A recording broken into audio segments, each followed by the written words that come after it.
But think about this. Imagine someone who had an oppressive government, socialistic government that crashed and didn't work, and so people fled it and they left it and they wanted to come to a land of hope and a land of opportunity called America. But when they get to America, there's people trying to convince them to be like the country they came from. Now we have somebody from Guatemala who is speaking right now. Her name is Gloria Alvarez, and she's saying, trying to speak to the immigrants who came, legal immigrants that came to America, to say, don't vote for what you fled from. As a matter of fact, let's join her now. I live in Guatemala and I work throughout Latin America. And I want to speak to the millions of fortunate Hispanic immigrants living in the United States, legally or not. I have a question for you. Why do you support the same policies in the U.S. that cause you to flee your home country? The policies I'm talking about are those that lead to a bigger and bigger central government. You know only too well that the more power the government has, the more corrupt it becomes.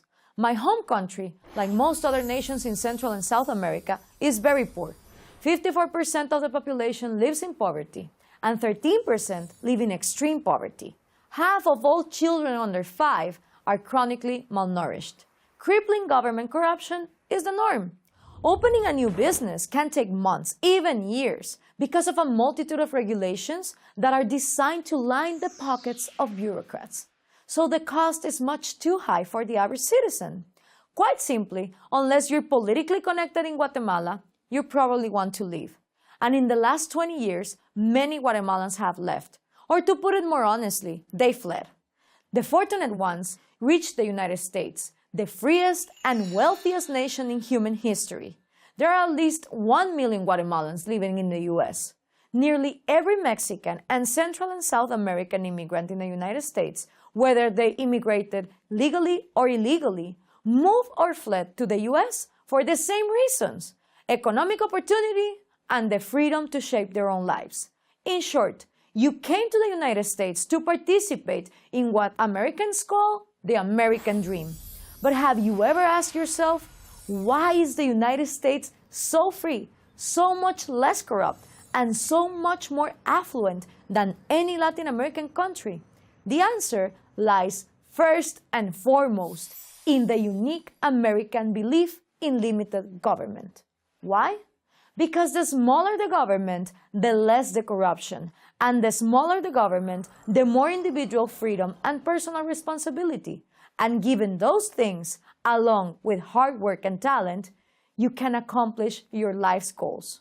So back to my question, why would you support policies that keep expanding the power of the government when they are the very policies that doom your home countries? Is it because you think that when Democrats offer you free stuff, it means they really care about you? Do you think that when Republicans talk about enforcing immigration laws, it means they are going to send you back? Let's be honest. You didn't come here for free stuff. You came for the economic opportunity that allows you to work and earn. And of course, a nation has an obligation to enforce its borders. Certainly, every country in Central and South America does. In fact, much more so than the U.S. Perhaps you believe that your home country is poor not because of failed socialism and corrupt big government, but because of issues unrelated to ideology. Not enough natural resources, imperialism, and so on. Or worse, you believe that the U.S. has gotten rich on the backs of poor nations. But these narratives are false. There are many nations blessed with abundant natural resources that are poor, and they are poor overwhelmingly because of corrupt governments and policies that destroy incentives to produce. Look at Venezuela, which has vast oil and mineral reserves, but has shortages of every basic necessity. Why? Because of socialist policies, because of those same deceiving politicians who promise to fight for the people and give you free stuff.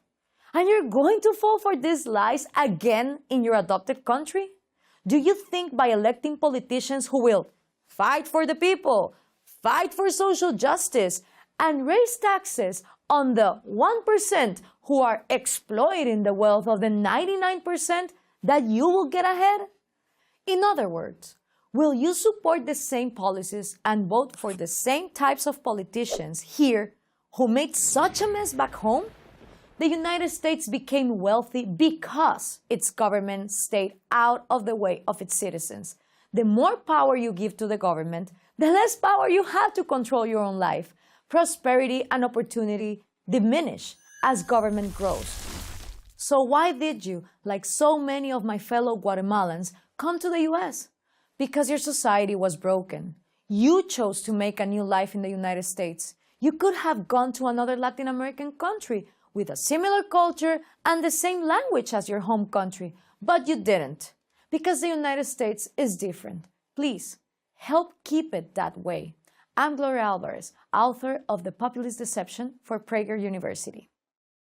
It's so powerful. But what better from somebody from another country who's living under a form of government that's different than America, that people are fleeing from, and Gloria is saying, listen, you fled from that. All the reasons why you didn't just leave, you fled from it. And now when you get to the place of opportunity, this is the thing about opportunity. This is really hurts a lot of folks. It requires effort. That's right. You're gonna have to do something. There's a cost. I mean, you get a good job, you're gonna have to show up at the job. You know, if you get selected for the NFL football team, you're gonna have to go to practice. You're gonna have to go learn the game. You got to physically get involved. What socialism, communism, and all these isms promise is you don't have to do anything. We'll take care of you. For some reason, it ends up under oppressive government, and people end up fleeing and running to another country that didn't do that. They kept the freedom. But freedom requires hard work. It requires soldiers to stand up, citizens to say, I'll be a soldier, and I'll defend the rights and the freedom of our Constitution and our people. It takes police officers to go to the street every day.